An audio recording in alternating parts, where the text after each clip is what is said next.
പവിത്രത്തിൽ ഇനി വരാൻ പോകുന്ന ഒരു അടിപൊളി എപ്പിസോഡിലേക്ക് എല്ലാവർക്കും സ്വാഗതം. അങ്ങനെ വേദ പടിയിറങ്ങിപ്പോയത് കൊണ്ട് തന്നെ കമലാമ്മയ്ക്ക് അത് വലിയ സങ്കടമാവുകയാണ്. അങ്ങനെ വിക്രമിനെ കൊണ്ട് വേറെ വിവാഹം കഴിപ്പിക്കാൻ തീരുമാനിക്കുകയാണ് കമലാമ്മ. വിക്രമിന് സന്തോഷകരമായ ഒരു ജീവിതം ഉണ്ടാക്കണമെന്ന് കമലാമ്മയുടെ വലിയൊരു ആഗ്രഹമായിരുന്നു. വിക്രമിനെ ഒരുപാട് ഇഷ്ടപ്പെടുന്ന പെണ്ണാണ് രാധ. അതുകൊണ്ട് തന്നെ വിക്രം പോലെ അറിയാതെ വിക്രമിനെ രാധയുടെ വീട്ടിലേക്ക് കൂട്ടിക്കൊണ്ടു പോകുന്നുണ്ട് കമലാമ്മ. വിക്രമും കമലാമ്മയും രാധയുടെ വീട്ടിലേക്ക് വന്നപ്പോൾ അത് രാധയുടെ അമ്മയ്ക്ക് ഒട്ടും ഇഷ്ടമായില്ല. അങ്ങനെ വിക്രമിനെയും കമലാമ്മയും അപമാനിച്ച് പറഞ്ഞു വിടുകയാണ് രാധയുടെ അമ്മ.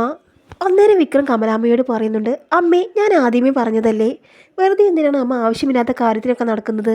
എനിക്കെന്തായാലും കല്യാണത്തിന് ഒട്ടും താല്പര്യമില്ല. അതുകൊണ്ട് അമ്മ ഇനി എന്നെ നിർബന്ധിക്കരുത് എന്ന് പറഞ്ഞുകൊണ്ട് വിക്രം അവിടെ നിന്ന് പോകുന്നുണ്ട്. വിക്രമും കമലാമ്മയും രാധയുടെ വീട്ടിലേക്ക് വന്നതും അവിടെ നടന്ന പ്രശ്നവും രാധ അറിയുകയാണ്. അങ്ങനെ രാധ ദേഷ്യം സഹിക്കാനാകാതെ തൻ്റെ അമ്മയോട് പൊട്ടിത്തെറിക്കുന്നുണ്ട്. അങ്ങനെ രാധ ചോദിക്കുന്നുണ്ട്, എന്താ അമ്മേ, എൻ്റെ ജീവിതം വെച്ചാണോ കളിക്കുന്നത്? ഞാൻ ആദ്യമേ പറഞ്ഞതല്ലേ വിക്രമിനെ മാത്രമേ ഞാൻ വിവാഹം കഴിക്കുകയുള്ളൂ എന്ന്. ഞാൻ ഇത്രയും കാലം വിക്രമിനായി കാത്തിരിക്കുകയായിരുന്നു. എന്നിട്ട് അവർ ഇങ്ങോട്ട് വന്നപ്പോൾ അമ്മ എന്തിനാണ് ആട്ടിവിട്ടത്? എന്ത് പണിയാണ് അമ്മ ചെയ്തത് എന്ന് പറഞ്ഞുകൊണ്ട് രാധയുടെ അമ്മയോട് ദേഷ്യപ്പെടുന്നുണ്ട്. ആ സമയം രാധയുടെ അമ്മ പറയുന്നുണ്ട്, ശരി, മോള് പറഞ്ഞത് ഞാൻ സമ്മതിക്കാം. മോളെ വിവാഹം കഴിച്ചു കഴിഞ്ഞാൽ അവനൊരിക്കലും ഗുണ്ടയായിട്ടൊന്നും നടക്കാൻ പാടില്ല. നല്ലൊരു ജോലി കണ്ടുപിടിച്ച് മാന്യമായി ജീവിക്കണം.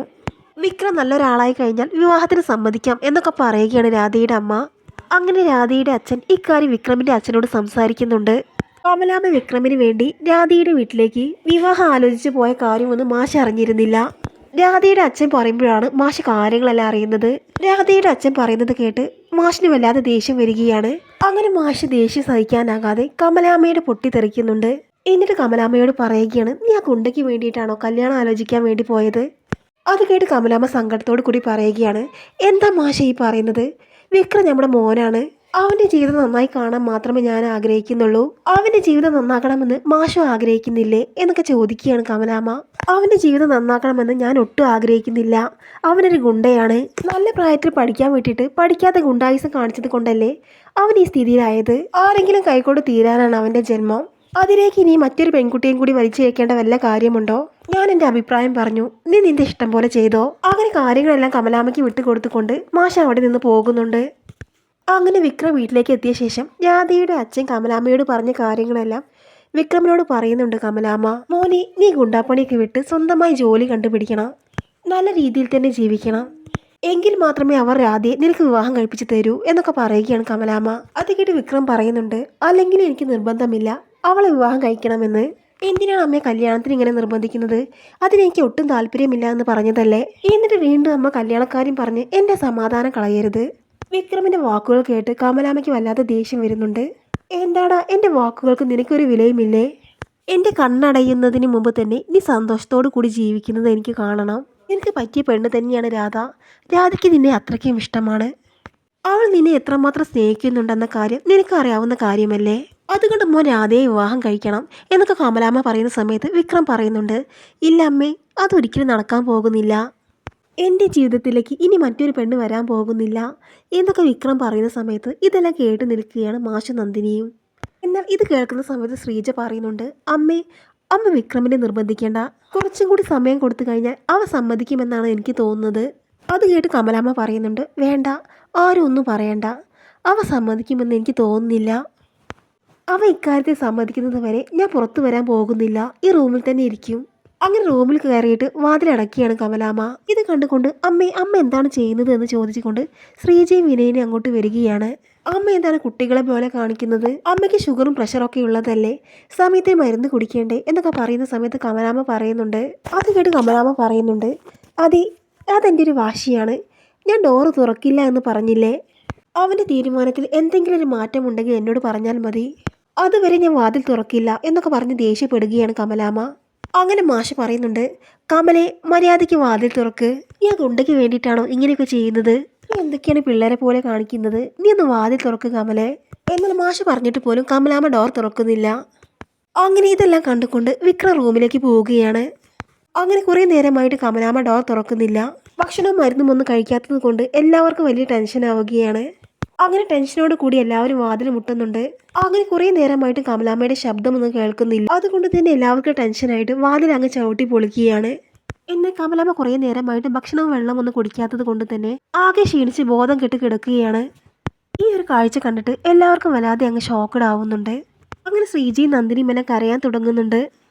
അങ്ങനെ പെട്ടെന്ന് തന്നെ കമലാമ്മയെ പിടിച്ചിട്ട് ഹോസ്പിറ്റലിലേക്ക് എത്തിക്കുന്നുണ്ട്. BP എല്ലാം കുറഞ്ഞിട്ട് വല്ലാത്തൊരവസ്ഥയിൽ കിടക്കുകയാണ് കമലാമ്മ. അങ്ങനെ ഡോക്ടർ BP ചെക്ക് ചെയ്തിട്ട് പറയുന്നുണ്ട്, ഞങ്ങൾ ഞങ്ങളുടെ പരമാവധി ശ്രമിക്കുന്നുണ്ട്, ബാക്കിയെല്ലാം ഈശ്വരൻ്റെ കയ്യിലാണ്, ഞങ്ങളുടെ പരമാവധി ഞങ്ങൾ ശ്രമിക്കുക എന്ന് പറഞ്ഞുകൊണ്ട് ഡോക്ടർ അകത്തേക്ക് പോവുകയാണ്. എന്നാൽ ഈ സമയത്ത് എല്ലാവരും കുറ്റപ്പെടുത്തുന്നത് വിക്രമിനെ തന്നെയാണ്. എന്തിനാണ് നീ അമ്മയോട് ഇങ്ങനെ വാശി കാണിക്കുന്നത്? അമ്മയുടെ ഏറ്റവും വലിയ ആഗ്രഹമായിരുന്നു അത്. അമ്മയ്ക്ക് വേണ്ടി നിനക്കങ്ങ് സമ്മതിച്ചു കൊടുത്താൽ എന്താ? നീ കാരണമാണ് അമ്മയ്ക്ക് ഇങ്ങനൊരു അവസ്ഥ വന്നത്, നീ കാരണമാണ് അമ്മയ്ക്ക് ഇങ്ങനൊരു അവസ്ഥ വന്നത് എന്ന് പറഞ്ഞുകൊണ്ട് എല്ലാവരും വിക്രമിനെ കുറ്റപ്പെടുത്തി സംസാരിക്കുകയാണ്. ശ്രീജ പോലും വിക്രമിനെ കുറ്റപ്പെടുത്തി സംസാരിക്കുന്നത് കാണുമ്പോൾ വിക്രമിനെ ഒട്ടും സഹിക്കാൻ പറ്റുന്നില്ല. അങ്ങനെ ശ്രീജ പറയുന്നുണ്ട് വിക്രമിനോട്, വിക്രം നീ അമ്മ പറയുന്നത് സമ്മതിച്ച് കൊടുത്തേക്ക്, അമ്മയെ നമുക്ക് തിരിച്ചു കിട്ടണമെങ്കിൽ നീ അങ്ങനെ ഒരു കാര്യം ചെയ്തേ പറ്റൂ, അമ്മയുടെ ജീവിതം വെച്ച് നീ ഇങ്ങനെ കളിക്കല്ലേ എന്നൊക്കെ പറഞ്ഞുകൊണ്ട് വിക്രമിനോട് ദേഷ്യപ്പെടുകയാണ് ശ്രീജ. ഇതെല്ലാം കേട്ടിട്ട് ഒട്ടും സഹിക്കാൻ പറ്റുന്നില്ല വിക്രമിനെ. വിക്രമിൻ്റെ മനസ്സിലാണെങ്കിൽ ഒട്ടും തന്നെ താല്പര്യമില്ല രാധയോട്. വേദിയോടുള്ള പ്രണയം മാത്രമാണ് വിക്രമിൻ്റെ മനസ്സിൽ. എന്നാൽ താൻ കാരണം വേദിയുടെ ജീവിതം നശിച്ചു പോകണ്ട എന്ന് കരുതി വേദിയുടെ നന്മയ്ക്ക് വേണ്ടി തന്നെയാണ് വിക്രം വേദിയുടെ വീട്ടിലേക്ക് വിട്ടത്. വേദിയല്ലാതെ മറ്റൊരു പെൺകുട്ടിയെ മനസ്സിൽ പ്രതിഷ്ഠിക്കാൻ വിക്രമിന് ആകുന്നില്ല. എന്നാൽ തൻ്റെ മനസ്സിൽ വേദിയാണെന്ന് കമലാമ്മയോട് പറയാൻ വിക്രമിൻ്റെ ഈഗോ അനുവദിക്കുന്നില്ല. അങ്ങനെ എല്ലാവരും പുറത്ത് വെയിറ്റ് ചെയ്യുന്ന സമയത്താണ് ഡോക്ടർ അങ്ങോട്ട് വരുന്നത്. എന്നിട്ട് ഡോക്ടർ പറയുന്നുണ്ട്, പേഷ്യൻറ്റിന് ഇപ്പോൾ ബോധം വന്നിട്ടുണ്ട്, അധികം സ്ട്രെസ്സുള്ള കാര്യങ്ങളൊന്നും സംസാരിക്കേണ്ട, പേഷ്യൻറ്റിന് ഹാപ്പി ആവുന്ന രീതിയിൽ സംസാരിക്കണം, ഇനി ബാക്കിയൊക്കെ നിങ്ങളുടെ കയ്യിലാണെന്ന് പറഞ്ഞുകൊണ്ട് ഡോക്ടർ എല്ലാവരോടും കമലാമ്മയെ കാണാൻ പറയുകയാണ്.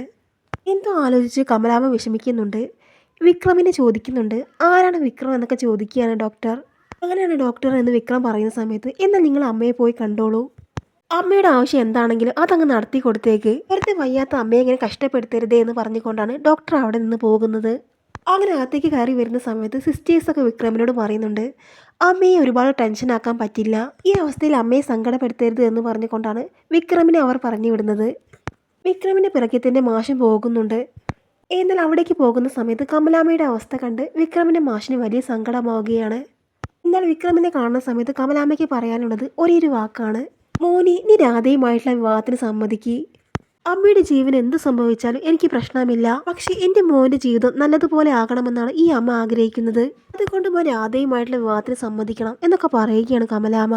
എന്നാൽ കമലാമ്മയുടെ ഈ അവസ്ഥ കാണുമ്പോൾ മാഷ് വിക്രമിനോട് സമ്മതിക്കാൻ വേണ്ടി പറയുന്നുണ്ട്. ആ സമയത്താണ് വിക്രം തൻ്റെ മനസ്സിലുള്ള ആ കാര്യം തുറന്നു പറയുന്നത്.